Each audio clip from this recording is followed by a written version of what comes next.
Hello, my name is Angel Adrian Chanpuk, and in this video I will talking about Visual Studio, how to install in a Mac and how it works.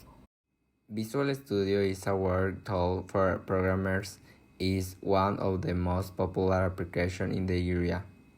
This application is a search code editor. It supports many programming languages. The following are a series of steps to install and use Visual Studio on Mac. As a first step, we will download the application in the following link.